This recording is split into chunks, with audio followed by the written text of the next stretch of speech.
시청자 여러분 안녕하십니까? BOA 모닝뉴스 시작합니다.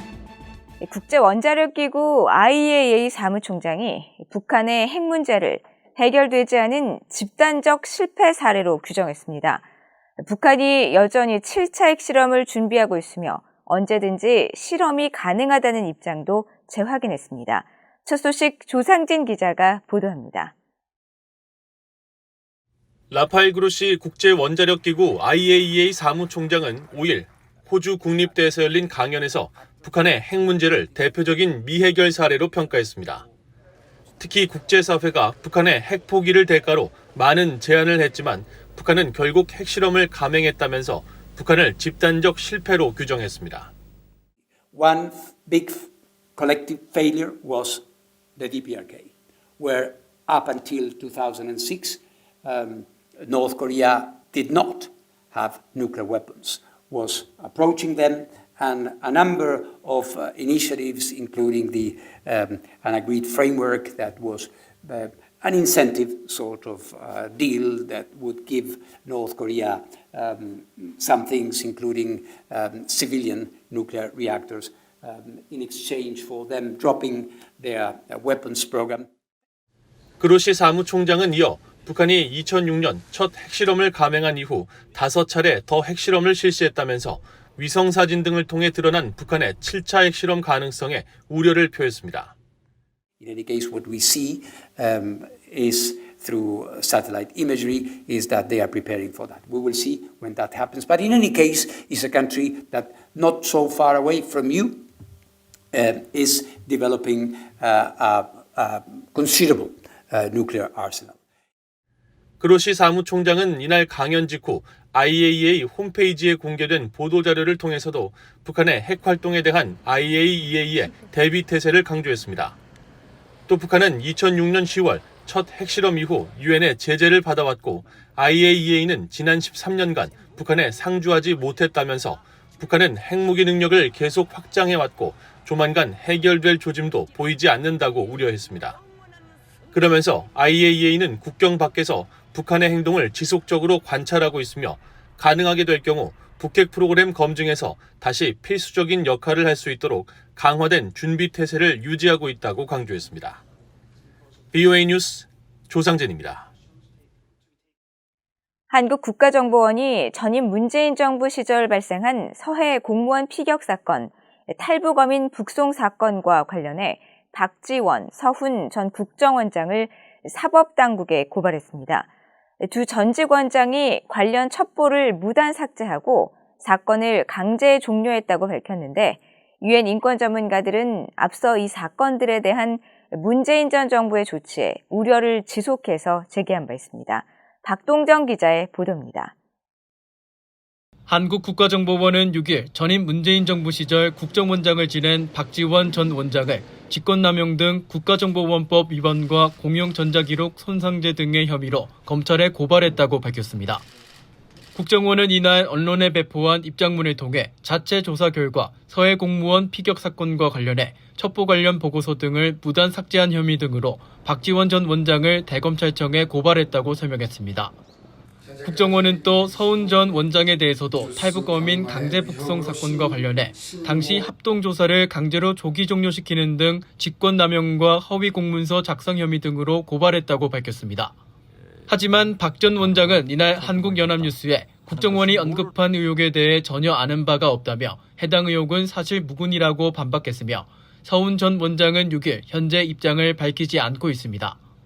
서해 공무원 피살 사건은 해양수산부 공무원 이대준 씨가 지난 2020년 9월 서해 최북단 소연평도에서 어업 지도선을 타고 있다 실종된 뒤 북한군 총격에 의해 피격돼 시신이 불태워진 사건입니다. 문재인 정부는 당시 이 씨가 자진 월북했다고 발표했지만 최근 해경과 국방부는 이 씨가 월북을 시도했다는 증거를 찾지 못했다면서 자진 월북 추정이라는 중간 수사 결과를 번복했습니다.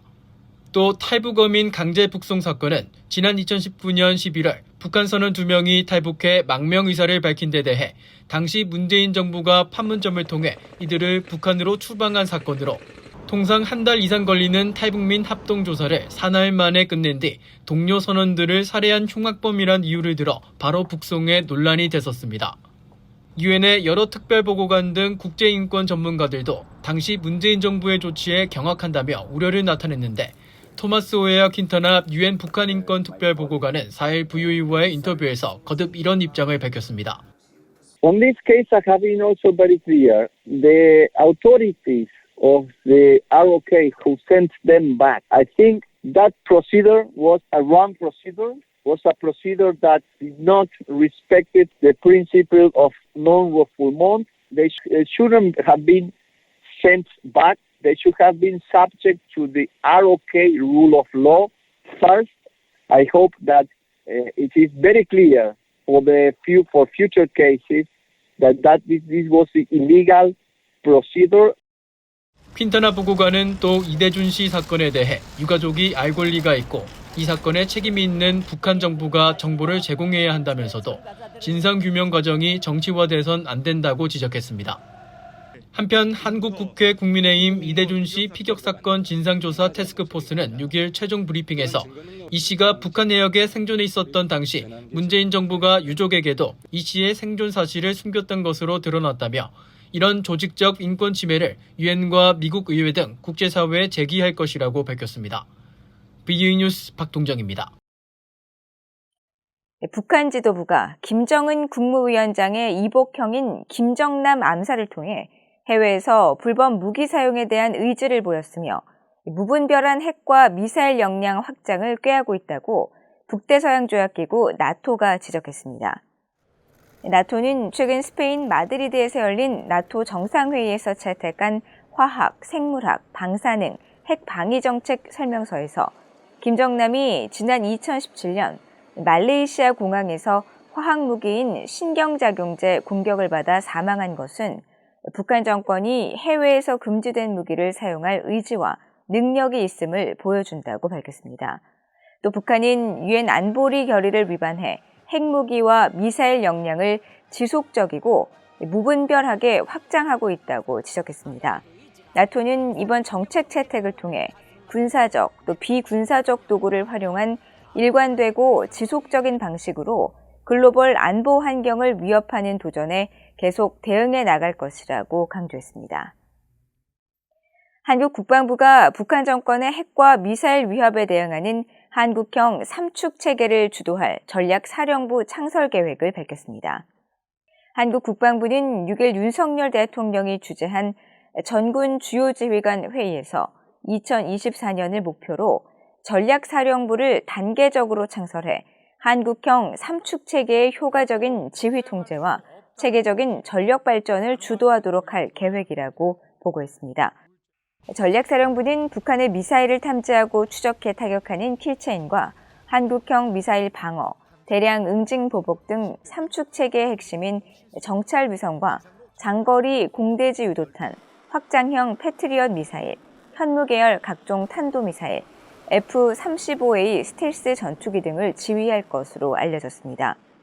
한편 윤석열 한국 대통령은 이날 회의에서 북한 정권이 도발하면 군이 신속하고 단호하게 응징해야 한다며 특히 북한의 핵 미사일 위협에 근본적인 대책을 강구하는 한편 한미 동맹에 기반한 확장 억제의 실효성을 높여가야 한다고 강조했습니다. 오는 9월 개막하는 제77차 유엔 총회에서 북한 인권 문제가 다시 의제로 다뤄질 것으로 예고됐습니다. 새 유엔 총회 북한 인권 결의안에 북한군에 의한 한국 공무원 피격 사건이 포함될지 주목됩니다. 함지아 기자입니다. 유엔 사무국이 오는 9월 제77차 유엔 총회 개막에 앞서 공개한 예비 의제 목록입니다.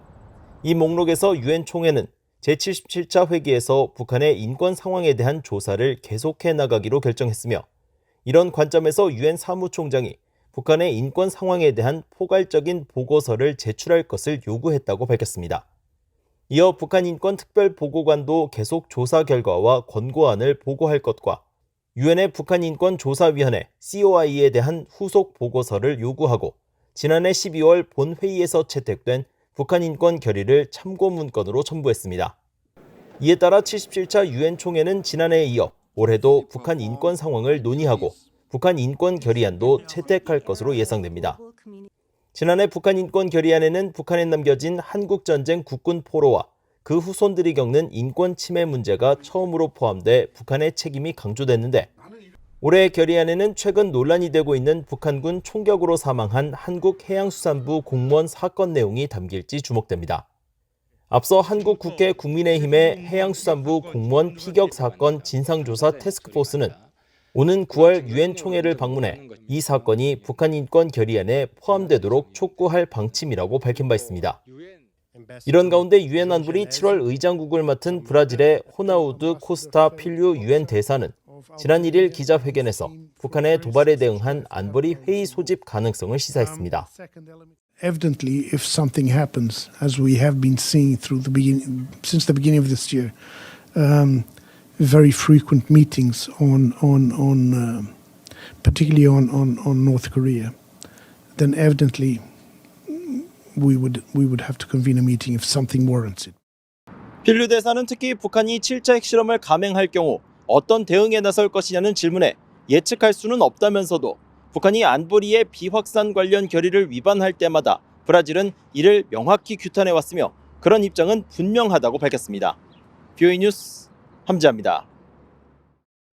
미국 남부 루이지애나주의 6.25 한국전쟁 참전용사협회 회원들이 자신들에게 자원봉사와 다양한 지원 활동을 하는 김선화 씨 등 현지 한인들과 한국 정부에 감사를 표시했습니다.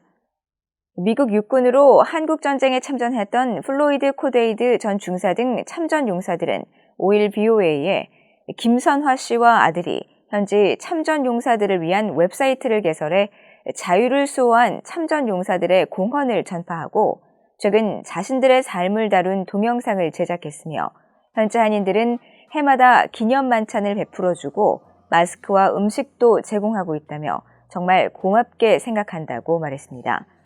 참전 용사들은 또 우리의 인생 여정에서 무언가 가치 있는 일을 할 기회가 주어진 데 대해도 감사한다며 한국전쟁 참전은 유익한 임무였고 한국의 눈부신 발전상을 볼 때 이 임무를 완수한 것을 자랑스럽게 생각한다고 밝혔습니다. 루이지애나 뉴올리언스에서 15년째 한국전쟁 참전 용사들을 위해 다양한 자원봉사 활동을 하고 있는 김선화 씨는 BOA에 과거 3.1 운동으로 옥고를 치르고 평양에서 가장 큰 교회 가운데 하나인 서문박 교회 담임 목사를 지낸 조부 김선두 목사와 한국전쟁 때 BOA 방송인으로 활동했던 아버지 김성덕 목사 등 기독교 집안 영향으로 기쁘게 자원봉사 활동을 하고 있다고 말했습니다.